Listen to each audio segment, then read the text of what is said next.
개미 똥만한 글씨로 되게 조그맣게 써 있어. 재산 명시 명령에 대해서 제출을 하지 않거나 거짓으로 제출을 했을 때에는 1,000만 원 이하의 과태료를 부과할 수 있습니다. 그 과태료 부과 처분에 대한 문구를 무시했단 말이에요, 연태까지. 그런데 상황은 달라졌습니다.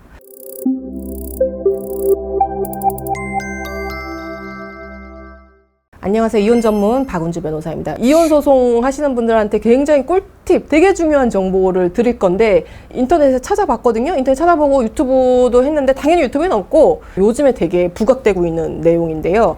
이혼 소송에서의 과태료 부분에 대해서 제가 설명을 드릴 거예요. 과태료는 우리가 어디서 많이 봤습니까? 자동차죠. 그래서 내가 자동차 과태료가 한 달에 23만 원이 나온 적이 있어.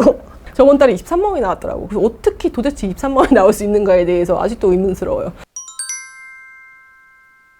최근에 문제가 많이 되고 있는 게 뭐냐면요. 이혼 소송에서 대부분 거의 90% 이상 거치는 게 뭐냐면은 이혼이 되는 걸 전제로 해가지고 재산 분할도 돼야 되기 때문에 원고와 피고는 쌍방 본인들이 가지고 있는 재산에 대한 목록을 그 자료와 함께 제출을 해야 돼요.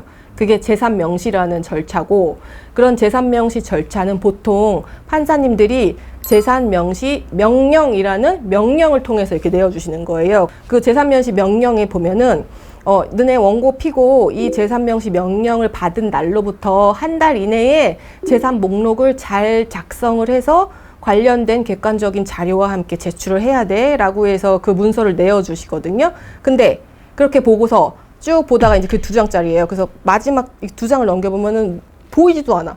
개미 똥만한 글씨로 되게 조그맣게 써 있어. 재산 명시 명령에 대해서 제출을 하지 않거나 거짓으로 제출을 했을 때에는 1,000만 원 이하의 과태료를 부과할 수 있습니다. 아주 보이지도 않는 글씨로 작게 기재가 돼 있거든요. 그 과태료 부과 처분에 대한 문구를 무시했단 말이에요, 연태까지. 그런데 상황은 달라졌습니다. 재산 목록에 대해서 명시 명령을 받고서 한 달 이내에 제출해야 되는데 제출하지 않는 사건들이 대부분이야. 제출을 안 하면 어떻게 되냐면은 이혼소송 자체가 굉장히 많이 딜레이 되죠. 그걸 제출을 해야지 뭔가 또 그거에 따라서 또 새로운 금융거래정보 신청을 하고 막 해서 절차가 진행이 되는데 나몰라라 하는 대리인과 당사자들이 되게 많아요. 만약에 낸다고 하더라도 그지같이 내. 제가 봤을 때는요, 한 30%만 제대로 내고 70%는 막 되게 그지같이 내. 자료를 내도 그지같이 내거나 아니면 아예 안 내고 있거나 그러면은 막 2달, 3달 이렇게 딜레이 되면 우리가 답답하잖아요. 그래서 제가 많이 하는 게 뭐예요? 과태료 부과를 좀 때려달라. 그러면서 의견서를 제출을 해요. 판사님, 얘네 한 달 지났는데 아직까지 안 내고 있습니다. 그러면 과태료 부과 결정해 주십시오. 이렇게 한단 말이에요. 그럼 어떻게 돼? 과태료 부과 결정이 나요. 제가 최근에 받은 것만 2건이에요. 하나는 500짜리가 났고 하나는 1000짜리가 났어. 나 너무 깜짝 놀랐어. 내가 약간 좀 미안하더라고, 솔직히.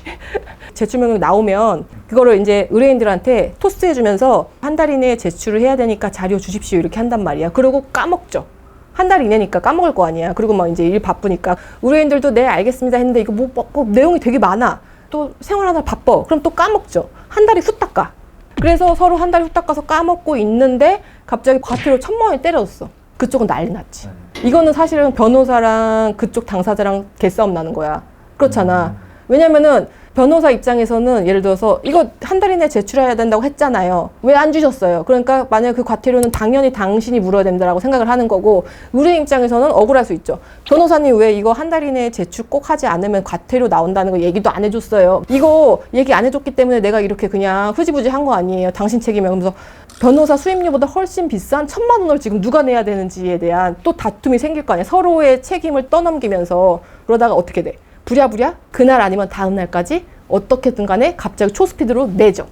낸단 말이에요. 그렇죠? 그러면서 과태료 부과 결정에 대한 이의를 한다거나 의견서를 제출해서 봐주세요. 이렇게 낸단 말이에요. 그렇죠? 예, 이런 것들이 요즘에 굉장히 많이 이루어지고 있어요. 물론 이제 과태료 처분이 결정이 나면 너무 놀라고 당황스럽고 대리인하고의 싸움이 될 수 있거든요. 근데 이거는 서울가정법원 중심으로 해서 이런 일들이 많이 일어나고 있는데 원활한 소송의 절차를 위해서 약간 뭐랄까 겁을 준다고 할까?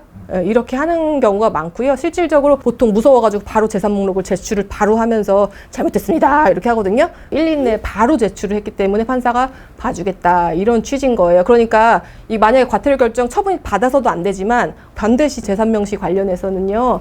이제는 여러분들도 그리고 지금 이 영상을 보고 있는 변호사님들도 그냥 쉽게 생각하면 안 돼요. 한 달 이내에 무조건 제출해야 되는 게 맞고 대충 써서 하거나 그런 게 아니고 명확하게 꼼꼼하게 다 해야 되는 거고 그 다음에 그럼 내 말대로 그 과태료 결정 받아도 나중에 취소될 수 있지. 아니요, 안 될 수도 있어요. 되게 주의하셔야 된다고요. 제 영상을 변호사들 되게 많이 보지 않습니까? 의뢰인들하고의 또 분쟁이 될 수도 있으니까 이런 거 좀 놓치지 말고 해주셔야 되는 거예요. 오늘 영상이 유익하셨다면요 구독과 좋아요 눌러주세요. 안녕.